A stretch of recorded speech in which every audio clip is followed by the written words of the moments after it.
Agora nós vamos falar de uma substância presente em alguns alimentos e bebidas, principalmente no café, que é a cafeína. Considerando que o Brasil é o segundo maior consumidor de café do mundo, quais as consequências que o excesso da cafeína pode trazer à nossa saúde? Qual o consumo ideal dessa substância por dia? Veja tudo isso agora.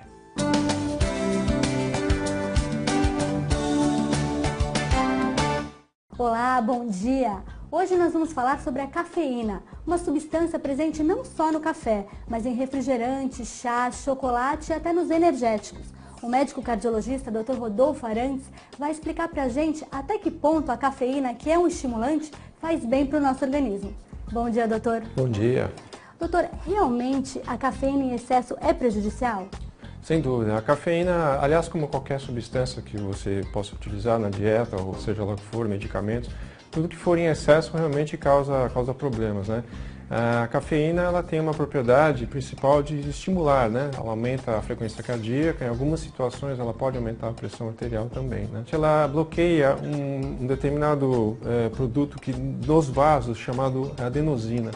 E a adenosina, ela tem uma propriedade de fazer uma vasodilatação dos vasos, né? E a cafeína, ela tem a propriedade de fazer a vasoconstrição. Então ela antagoniza os efeitos da adenosina. A cafeína, ela tem uma determinada quantidade que você deve utilizar, né? Geralmente, as quantidades em média em torno de 3 a 4 cafezinhos por dia, né? Então, se você aumentar essa quantidade, você começa a ter problemas. Ele é diurético, né? Então, quando você toma café, não pelas quantidades, mas a cafeína, ela aumenta a quantidade de diurese que você faz, uma delas. Outra delas interessante é que, por conta da cafeína, existem alguns estudos que falam que ela pode roubar um pouco de cálcio do osso, né? Então, para os pacientes, por exemplo, que têm algum grau de osteoporose, uma tendência para osteoporose, a sugestão é que se tome uma quantidade grande de café, não vive sem café, que tome com um pouco de leite para tentar repor aquela quantidade de cálcio que se perde com a cafeína. Criança muitas vezes toma café com leite, também toma refrigerante, chocolate, tudo isso tem cafeína. Como que é para a criança o limite de cafeína por dia?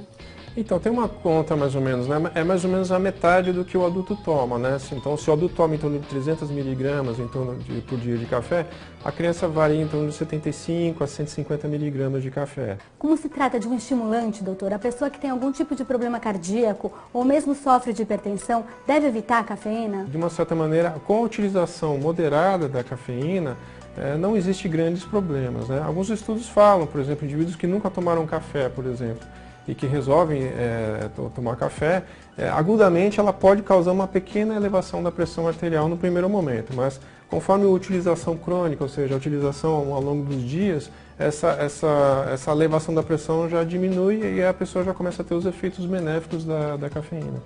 Quais são esses efeitos benéficos? A atenção, ela melhora, ela tem algumas propriedades antioxidantes, né, dos vasos, né, relacionados a colesterol. Alguns estudos falam, por exemplo, que a cafeína tem uma propriedade de diminuir o colesterol ruim, chamado LDL colesterol.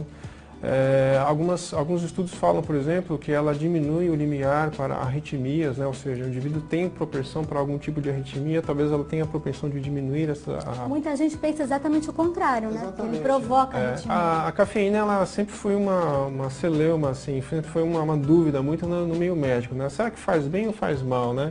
Mas alguns estudos epidemiológicos muito robustos, né, na ordem de 300, 400 mil pacientes, começaram a ver que realmente a cafeína tem uma propriedade que, logicamente, dentro dessa medida diária, ela não faz tão mal assim como se imaginava, né? E a questão do café, aquele descafeinado? Então, esse é um grande mito, né? Todo mundo acha que o café descafeinado, ele não tem nenhum café, mas na verdade ele tem uma dose em torno de 30 a 40 miligramas por xícara de café. Outra dica, outra informação que é importante, né? O café, se fala, qual que é a preferência, né? O café coado ou o café expresso, né, que se toma na rua, né? Na verdade, o melhor, ou menos ruim, digamos assim, mais saudável, mais saudável, né? Seria, na verdade, o café que é o coado mesmo, né? O café expresso... Tradicional, né, doutor? Tradicional, aquele que a vovó fazia, né? Ele é mais saudável, né? Porque ele tem alguns produtos que ficam no filtro do papel ou no filtro do pano, né?